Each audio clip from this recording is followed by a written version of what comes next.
Chase Thomas podcast. My nephew needs me to record. See, I already hate it. I hate it. All right, we're back here on the Chase Thomas podcast from still the aforementioned Chase Thomas, coming to you live from Knoxville, Tennessee, Everything School HQ. Joining me back after a week away, the world traveler. It's a busy man. He's swimming all over America. Many forget. Griffin Hadley, VFL, swimming and diving. Griffin, how are you doing, sir? I'm doing great. Like you said, Chase, I was traveling, not all over the world, rather more just, I would have loved for that to be the case, but took a trip across the country with family and friends and all of that good stuff to California. Was enjoying the sun, the beach, the weather, all of those good things. So, but happy to be back in Everything School HQ here in Knoxville, Tennessee. Talk some Vols, always a good time. Yes, you're back in Everything School HQ. This is the last month, July 1st now. It's the last month before things get really crazy. Fall camp will be here at the end of the month, and then it's all systems go for all kinds of matchups. But I mean, you have all kinds of different recruiting things popping up, and the class will be filled out in the football side of things really, really soon. And we got Clarence Masamba video over there overseas from friend of the pod, Ryan Shumpert. So I got to get excited about that, and he'll be on campus, I think, next month. So all kinds of great stuff all across Tennessee athletics. And then, of course, Tennessee baseball trying to close out this roster. And over the next week, we'll have to figure out Tony Vitello will be the most on-edge college baseball coach during the MLB draft for all of it, because every single round matters to Tennessee. It's like, does Dalton Barr go? Where does he go? How late does he go? How late does Reese Chapman go? How late does Cannon Peebles go? Like, I mean, it's just going to be Tony Vitello from the beginning to the end is going to be sweating what happens in the MLB draft. But it's going to be fun. It's the best part about Everything School HQ. Never a dull day. No, there's never a down moment. And I love that point about the MLB draft, because it's a little bit of a different vibe for Coach Vitello versus last year, because you knew how much top end talent was coming off the board last year. He was literally on the set with MLB Network. He was chopping it up. He was giving analysis. This year, it's more like, shoot, who can we hold on to? Who can come back? Who might not get picked? Who might get picked so late that they want to run it back? Who part of the recruiting class maybe will turn to coming to Knoxville instead of going straight to the minors? There's a lot of moving pieces. It's very different, like you said, Chase, than last year, where you were just waiting to see how early Christian Moore, Blake Burke, and all of those guys were going to go off the board. Yeah, I mean, it's the transfers that you have committed. It's the guys that you've had on this past roster. So, and it's also the freshmen who are potentially coming in. So it's just, you're getting hit from all angles, and you just have no idea, man. The main thing is getting Henry Ford to campus. That's the main thing, is making sure that he does not get the right number that he's looking for in the late first round or wherever he goes, because I think he is the difference between whether or not Tennessee can actually get back to Omaha and win a title next year versus be a really good team. It's not like doom and gloom if they don't get Henry Ford on campus, but I do think kind of like cuts them at the knees, where I just don't think you have enough juice in the middle of the order. Kind of similar to what you had this past year, that you're going to be able to win a national title. But if you're able to get Henry Ford on campus, I think with the amount of returning talent, what you've done in the portal, I think you feel really good if you're Tony Vitello about the team at that point. But you just got to get Henry Ford, just got to get him to campus. It's not doom and gloom, but man, it would help. That's for sure. Yes, it's like you're an A+ if you get Henry Ford to campus. You're a B+ team if you don't get him to campus. Letter grade. Yeah. I mean, yeah. I do not disagree. I don't. No pressure, Tony Vitello. No pressure, and Tennessee baseball. But again, MLB teams, if you want to just like throw Tennessee a bone, just Henry Ford. Let him get to campus. Like, just let Henry Ford get to campus. Griffin, we are going to talk all things Tennessee here at the top of this show. And the first thing that I've been thinking about that I want to get your perspective on, and this is something when you're doing like 10-2, 9-3, when you're looking at the over-under for where Tennessee football is ultimately going to be this fall, what's more interesting to me is like if someone says, Tennessee's going to go 7-5, like the doom and gloomers are like, all right, give me the 5 losses in the schedule, because I don't know where you're looking at to get these 5 losses. I need you to show your work. But on the positive side, if someone's like, I think they're going to hit the over, they're 8.5 right now, post Nico per FanDuel. But if you go 10-2 this year, you do it exactly what you did this past year, you hit 10-2 again. In your estimation, what are the 2 losses if they go 10-2? I think if you had to give me the 10-2 record, it would need to be Georgia and Alabama. Losing in Tuscaloosa and then losing at home to Georgia. But that 10-2 number is really hard because if Tennessee were to sneak up on a Georgia team at home, well, then you also have to potentially, like, you lose that Georgia team, you're dealing with the Florida game at the end of the schedule. There's the biggest trap game that I maybe see is Oklahoma coming into town when Tennessee beat Oklahoma on the road last year, them coming in wanting to get their revenge against Coach Heupel, and John Mateer coming up and being one of the best quarterbacks in the SEC and lighting up the Vols in their own building. I see John Mateer as someone who could be an incredible get for Oklahoma and one of the better quarterbacks in the entire conference. And so I think 10-2, it would probably be Georgia and Alabama. I wouldn't be surprised at 9-3. I think 9-3 is the most realistic right now. I do like that over. I do like 9-3. I don't necessarily have a whole lot of confidence about Tennessee going into Gainesville and just walking away with a win. However, the way that game shakes out in November, late November, if that, is probably the best possible date for Tennessee to go play in Florida. So I know I just said a whole bunch, but I think final answer, Alabama, Georgia. I was gonna say, you kind of danced around this. You're dancing around it because you want to go 9-3 because you don't personally feel 10-2. I don't. No doubt about that. I don't feel 10-2. I won't hide that. I won't think 10-2 unless, we get to camp and it's like, wow, okay, this team, I'm hearing a lot of good things out of camp. There's been a lot of good reports, and I think a slam dunk against Syracuse. Then it's like, okay, maybe 10-2 is on the horizon. Yeah, I think if it's 10-2 again, even with this, because no matter what, you're going to have to win. To get to 10-2, you have to win a game that Heupel has not won yet at Tennessee. Like, he has to win one of 3 games he has not won yet. And again, it's a testament to how far he's come and just how much Heupel's won, that he's checked off a lot of boxes. But he hasn't beat Georgia outright. Mm-hmm. He hasn't won at Florida, and he hasn't won at Alabama. Now, history suggests in the Heupel era that Tennessee has a better chance of winning at Alabama than Florida, because 23... they win in 23 if Joe Milton, if they turn one of those first half red zone field goals into 6 and they're up 3 scores going into the half, I think Tennessee wins that game in 23. That team, that Alabama team in particular, was shook from how Tennessee went at them early. Like, Squirrel had that crazy touchdown catch on the left-hand side. Joe Milton's running the option and lowering his shoulder, and they were not afraid. That was a day game. It was not like, that was just one of those where I've also always said that Alabama is an overrated, like, home environment. Like, it's not really one of the most, what are we going to do here? What are we going to do when we walk into Bryant-Denny? I don't think Tennessee's really phased there. 21, they were in that game until the fourth quarter where the defense just completely ran out of gas. But, I mean, they were taking their shots and they were scoring at will for the first 3 quarters in 21. So, that all being said, like, you would think Bama is more likely, if they're going to get one on the road, than Florida. But I'm also like, man, getting Florida late in the year, I am kind of with you, where if they get to 10-2, I think it's because they win basically what I'm going to call a CFP playing game. They're going to have a lot to play for. Yeah, that's a great, yes, that's what likely it could turn into. No doubt. Yeah. Like, I think they go into Florida with 2 losses. Like, I think that is probably where things are headed. And that's just like, if you win that game, you're in the college football playoff in back-to-back years. And I think, it's a lot of pressure, and it's a place you haven't won since 2003. You're due. You're due to finally get over that hump. But it's also one where, what if DJ Lagway's not healthy and it's Harrison Bailey under center down the stretch, and the Tennessee just has to get past.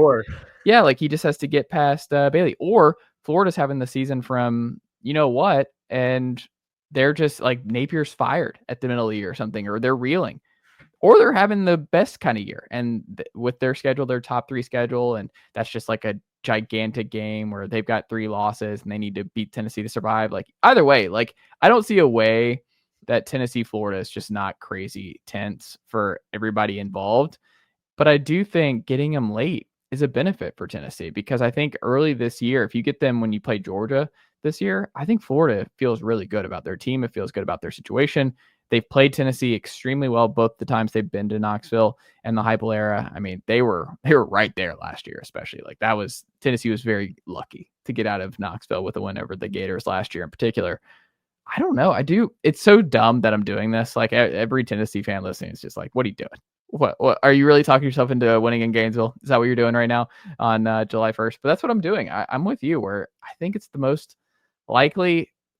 And I think Georgia's number 2 at home, just because you've lost one home game in the last 3 years. Georgia breaking in a lot of new talent, getting them early with Gunner and company. I still have to see it to believe it that Tennessee can play 4 quarters with Georgia at this point, but wouldn't be the most shocking thing, Tennessee winning a key home game in the hype layer. I also just think Alabama's the best team in the SEC this year. So I think that's the least likely to me because if I think Alabama's going to be really good, I don't see Tennessee getting an upset there. So I don't know. Maybe we're crazy for both thinking that Florida is the most likely if they're going to get to 10 too. I don't really think we're that crazy. I mean, that's me talking to us, talking about this issue. But I like the way you kind of went about trying to rank them because I agree with you. I think Alabama's really strong and they're, in my eyes, stronger than they were when Joe Milton and company put on all those points in the first half. And it seemed like Tennessee was in contention to definitely win that game, like you already said. And when it comes to Georgia, I think having Georgia early is best and having Florida late is best, like you said, because obviously Georgia is trying to find out how this team is going to work with Gunner. Obviously, they've just gotten a little thinner and thinner on the defensive side of the ball because of transfer portal, because of NIL. They were so good 3-4 years ago, but they've seen talent come in and out, and that's been difficult. And I think we saw that last year with their struggles. It'll be interesting to see how they turn it around. There's no doubt in my mind that they will, and that they will be a juggernaut like they have been. But I mean, like you said, the more and more I think about it, there's a lot of factors that go into an end of November football game. And right here on July 1st, if we had to look into the future and choose the game that Tennessee might have the best chance in, even though they haven't won there since the early 2000s, since, I was like 1 year old, I think it really does come down to the fact there are question marks. There are way more question marks with DJ Lagway, with Billy Napier, with the inconsistency of the Florida Gators of the last several years, and with the possibility that Tennessee puts some things together towards the end of the year because they'll figure out their quarterback situation. They'll figure out what Mike Matthews has in the tank, what the running back rotation is like, if the defensive line is as dominant as they could be. I agree with you 100%. It really does come down to, in my mind, that game in Gainesville. I love it. Next up, would 3 straight Elite Eights or 3 trips to Omaha in 4 years be more impressive? Oh, it's a good question. And I think I'm going to get flack immediately based on this past year of college baseball playoffs, but I'm immediately going to go to 3 straight Elite Eights. I think I'm going there too. And that's because the variability and the volatility that comes with that tournament. And when you're thinking about the possibility of getting there and the draw you can get and just the luck that is associated. And I say that being the counter argument could be, well, 8 different teams got to Omaha this year than last year. Yeah. I just think there's a little more control in the college baseball postseason. I mean, there might be, and I could say this again, there might be better teams in that 15 to 13 seed range in basketball than there is in baseball. But then again, Wright State made it to the supers this year, and all of these random teams. Murray State made the College World Series. There was more movement than ever this past year in college baseball. All that being said, I'm still going to stick with that Elite Eight because it is so hard for even the best programs with the best dynasties to get to the Elite Eight 3 years in a row. It just is so difficult. It doesn't happen because of the question marks and the excitement and the nature of the tournament. And so I think that's the direction I would go, especially for this Tennessee basketball team that's had so much turnover, and especially for the team coming in next year that doesn't have that leadership from Zakai Ziegler and Jemai Meshack, who were on all of those teams back-to-back years when they were getting to a number of Sweet 16s and Elite Eights. Yeah, it's kind of like, I never thought this past year's team could win it all. I thought they were a great story. I think Rick Barnes got everything he possibly could out of this past year's team. Part of me is like, I would have rather had a gap year this past year with Nate Ament coming in and Jacoby Gillespie and how much depth this year's team has. Because like you said, it's a testament to what Tony Vitello's built, that Yeah. It's just, it'd be a surprise if you're not hosting the Supers next year. And then like, I'm not going to bet against Tennessee and LNS. So it's so silly that you just would be so surprised after how many years in a row that Tony and his staff has pulled this off. But like, I mean, look what they're doing in the portal. And I think Landon Mack will be a big time weekend starter for them. And I think Tennessee's going to be more than fine there. They reworked their bullpen, their biggest issue last year, I think, by and large. And I think they're going to be a more talented team than a team that was right there for making it back to Omaha, defending their national championship. So I think I'm right there with you, where the tournament is just, the NCAA men's tournament is just so hard to run it back. And I mean, Tennessee didn't get upset the last 2 years. They lose to number one seeds both times. I think part of what's going to maybe potentially need to happen this year in particular for the Elite Eight, or further, is they got to finally get a 1 seed, man. Like, they were an Ole Miss just botch job down the stretch, I think, from potentially getting that 1 seed, that elusive spot. That's the best way to like make you feel great about making 3 straight Elite Eights, is they've got to have the kind of regular season and that kind of close to the regular season that they finally get that elusive 1 seed in the Rick Barnes era. Like, that's the thing. That's what I think they're going to have to do. And if they do that, then I feel good about them being able to get to 3 straight Elite Eights. Yeah, I mean, I feel the most excitement for this basketball roster because of the depth. Because, like, who are you going to start at 4 consistently when you have both Carey and Phillips and you have different guys? And where's Nate Ament going to play? Because he's got the frame of a 4, but he's got the handles of a 1 or a 2. And I think although there is a lack of experience in Knoxville with this team, the fact that Jacoby Gillespie led a Maryland team to multiple NCAA tournament wins, really a rebounding year for that program. He's coming back home in the state of Tennessee. This roster as a whole excites me. But I think, going back to your very first point, I couldn't agree more. It's almost like you take for granted what Tony Vitello and his staff has done with baseball. Pound for pound, 3 straight Elite Eights, probably, yes, more exciting or more impressive than 3 trips to Omaha in 4 years, just because it is 3 and 4 versus 3 straight.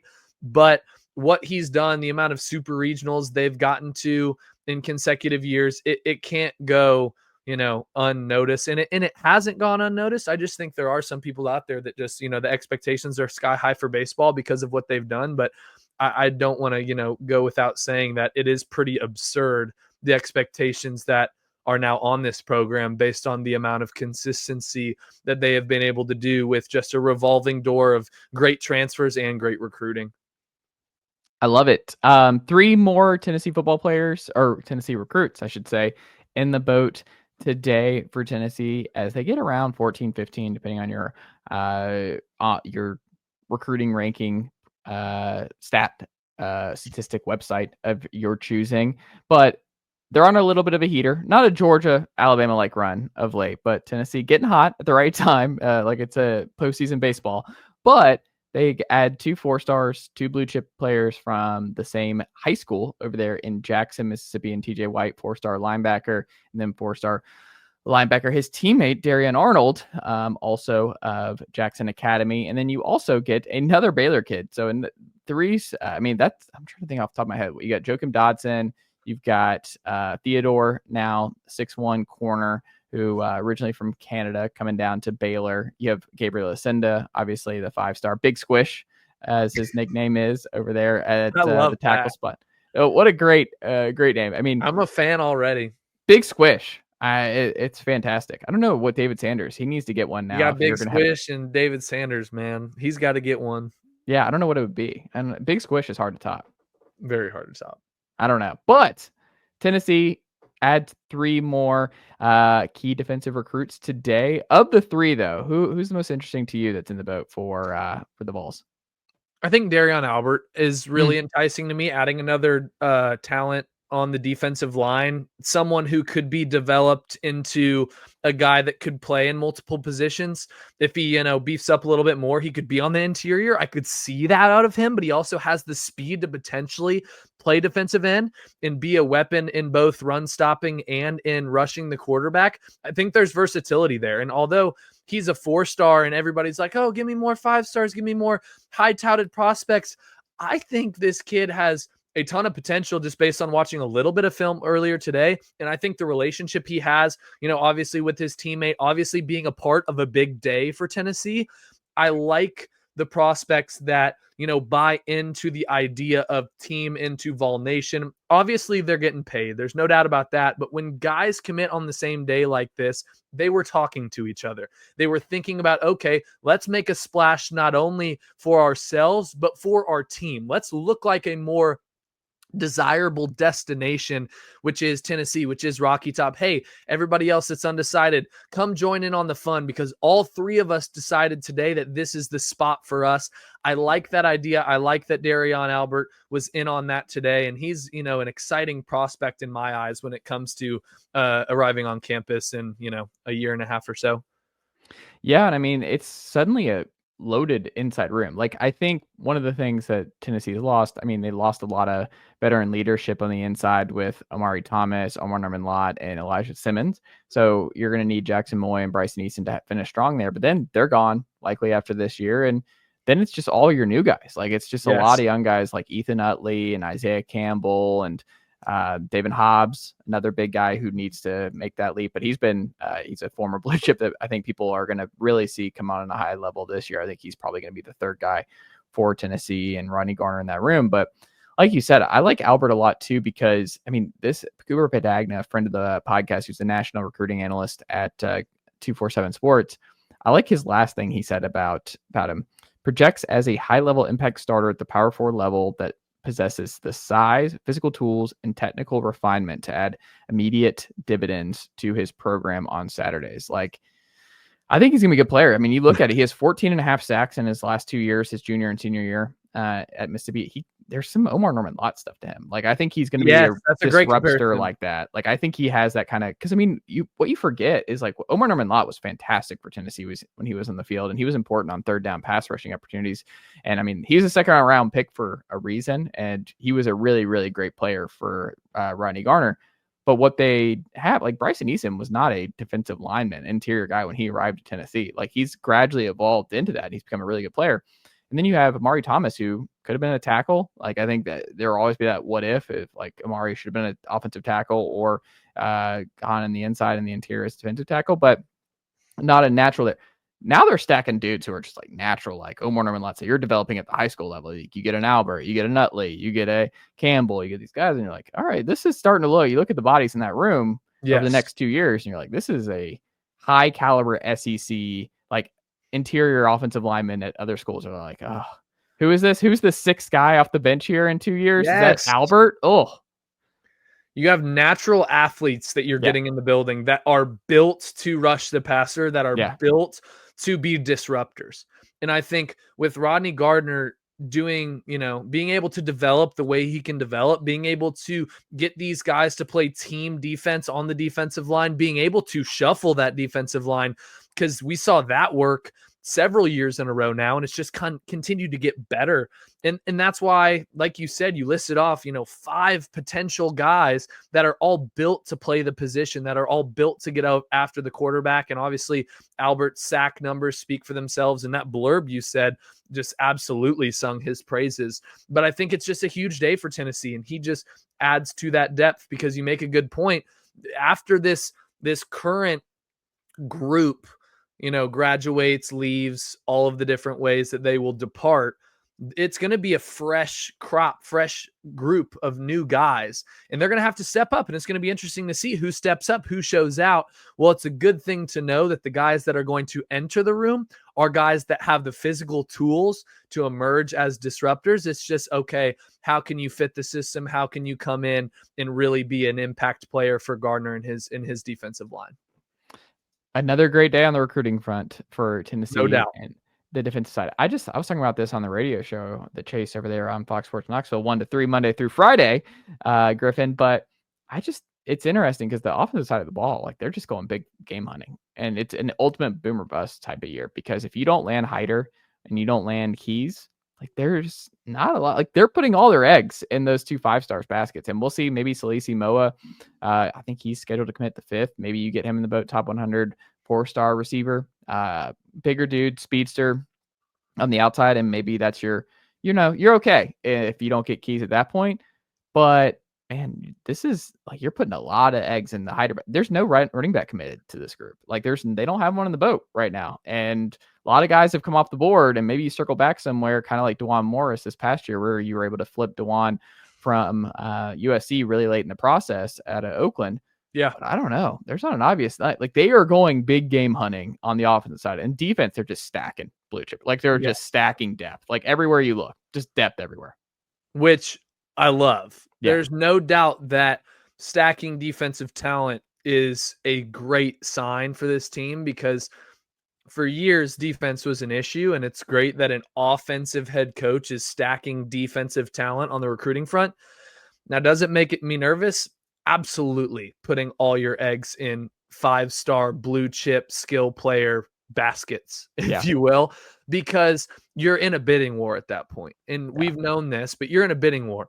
It makes me even more nervous when you're going after the wide receiver like that. I think Tristan Keys is a guy that I'm okay with going after like that because dude's unbelievable. Like there is no doubt that a wide receiver can make an impact on day one. Because I think you've seen more true freshman wide receivers show out in the last several years of college football in this NIL era than you necessarily have running backs. I think sometimes running backs grow into it. And so I'm more nervous about we need to go get, if I'm Heupel and I'm staff, we're looking internally, you're going, okay, we need to go get this wide receiver. We need to pour more into the wide receiver because they can be an automatic contributor. Whereas I think with running backs, you might find a couple more diamonds in the rough. It doesn't necessarily make me as nervous because you have a Deshaun Bishop out of Carnes who just came on and had a good year and had a good backup role, and he could emerge into a nice little player for the backfield. Or you have Morris out of Oakland, who are you able to flip in-state guy that is explosive and was elite in the Tennessee high school football state playoffs last year, where he was, slicing and dicing, and Oakland was just a force to be reckoned with because of his athletic ability. So am I nervous? Absolutely, because this is this era of recruiting in football, but it makes me, look even more into the wide receiver position just because of how crucial it can be from the jump. Like, you just automatically think about Jeremiah Smith or Ryan Williams, the two guys that Tennessee played last year, the guys at Alabama and Ohio State that torched Tennessee, true freshmen. Whereas at the running back spot, like I said, you can kind of find a diamond in the rough. And I think Tennessee will be able to figure it out in the running back room. Yeah. It's gonna be fascinating. I mean, 3 Mississippi kids in one cycle. I don't know when the last time Tennessee's done that, but it's been a long time. Like, I don't know if you off the top of your head, would you be able to tell before today who the last Tennessee Mississippi high school commit was? No, we figured this out on the drive. Not at all. John Slaughter was the last one. Really? Okay. Yeah. John Slaughter. Okay. It just doesn't happen very often. No, it's a hard pull. I think East. Like, I think how you went and got James Pierce from North Carolina, or you go across and you go, you search the whole state of North Carolina, or even you go after some Georgia kids. And obviously you're getting kids from these prep schools that are from all over the place, like a Baylor. Mm-hmm. But wow, that's interesting. Yeah. Cause I can't hard to pull. I can't remember. And is Keys right? Hattiesburg. He's from Mississippi as well. Mississippi, yeah. So, I mean, another Mississippi guy, maybe his little, the little contingent of Mississippi boys can help on that front. You never know. Yeah, it's a risk though. Putting all your eggs in a Mississippi kid is that it's kind of like Florida for Tennessee over the years, where it's just, I've always said Florida's a waste of time for Tennessee by and large. Like, unless it's a super interesting connection, like a legacy connection, something like that, stay away from Florida. Oh, like it's so hard. Yeah, like the last time they went down that rabbit hole was Kai Bates, who ended up at Florida State, the cornerback from a couple cycles ago.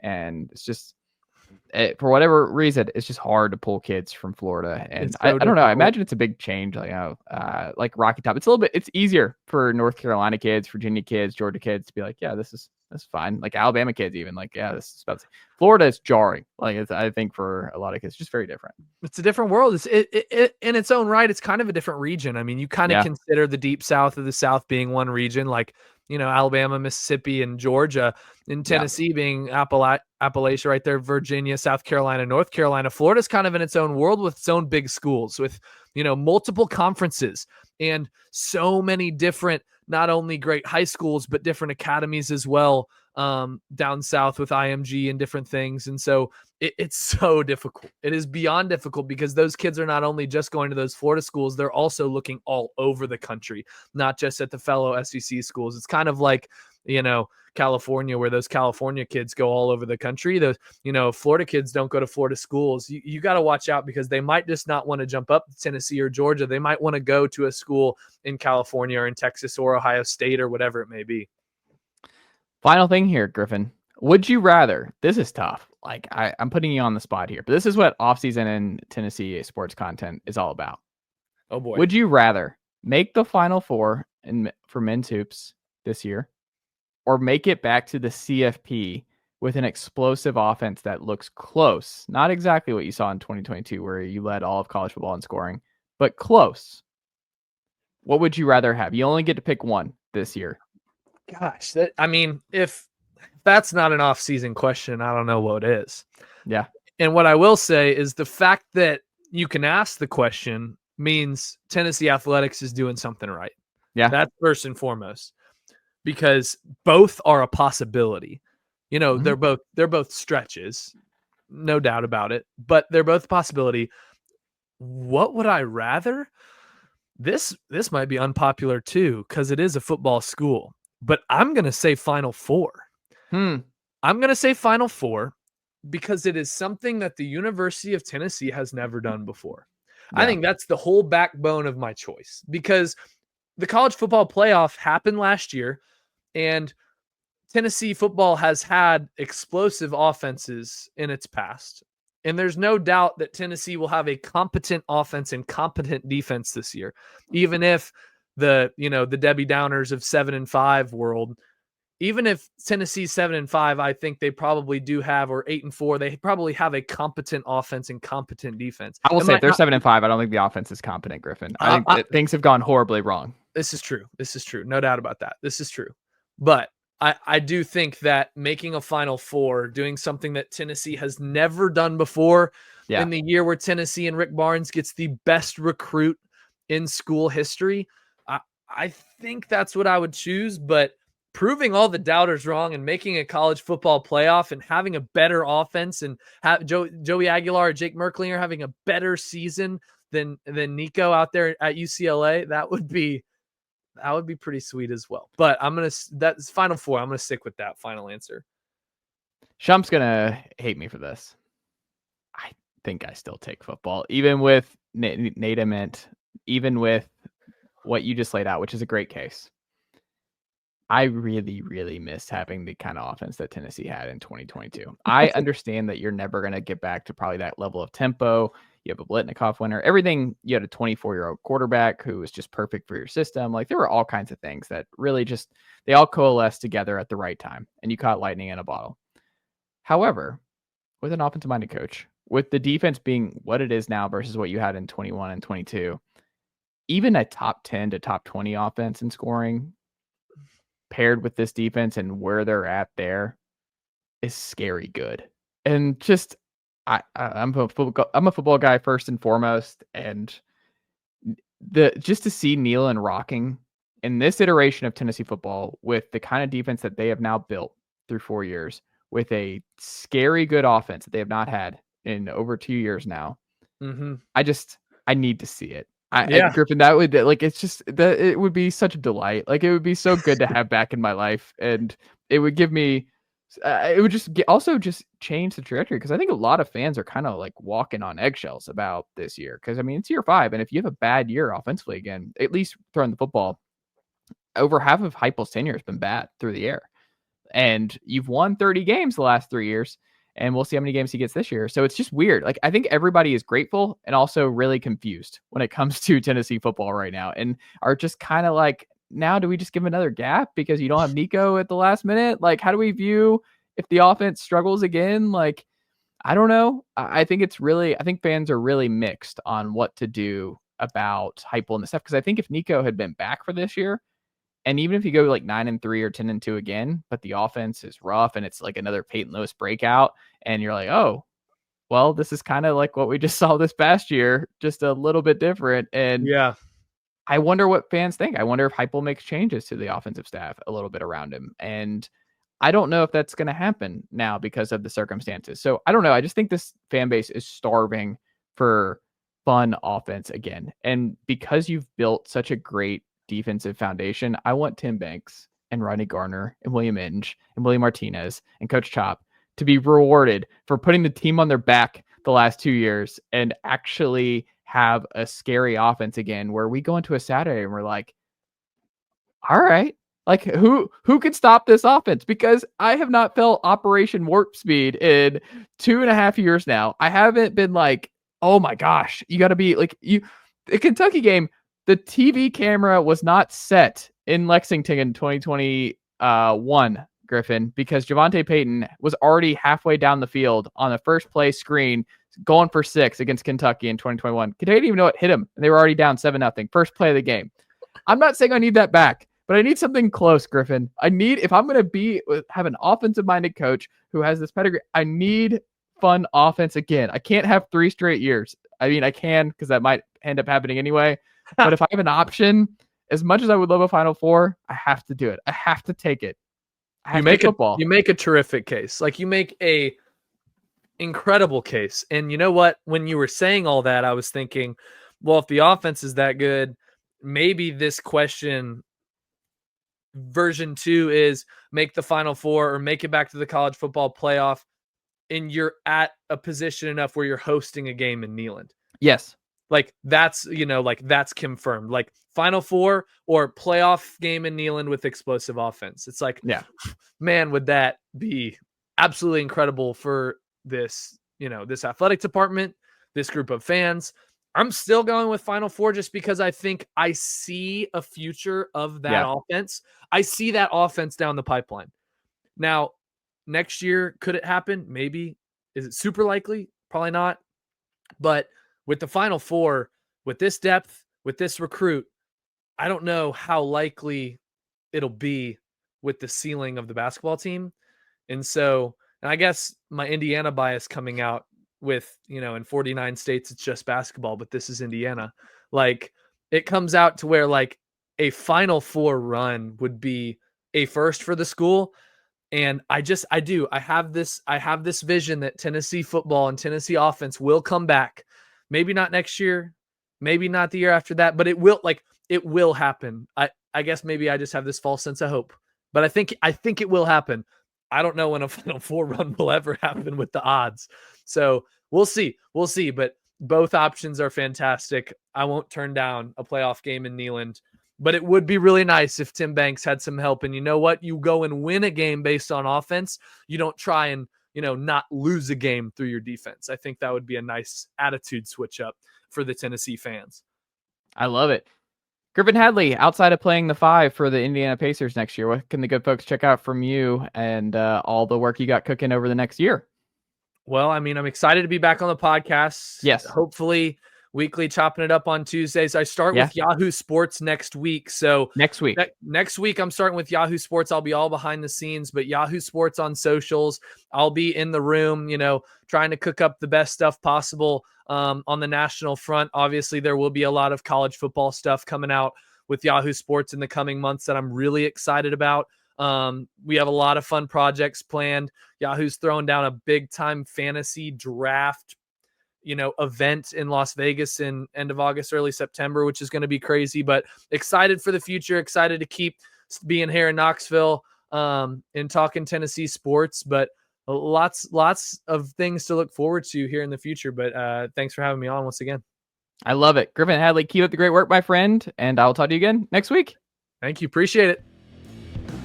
Nicely done, nephew. The Chase Thomas Podcast. Hell yeah.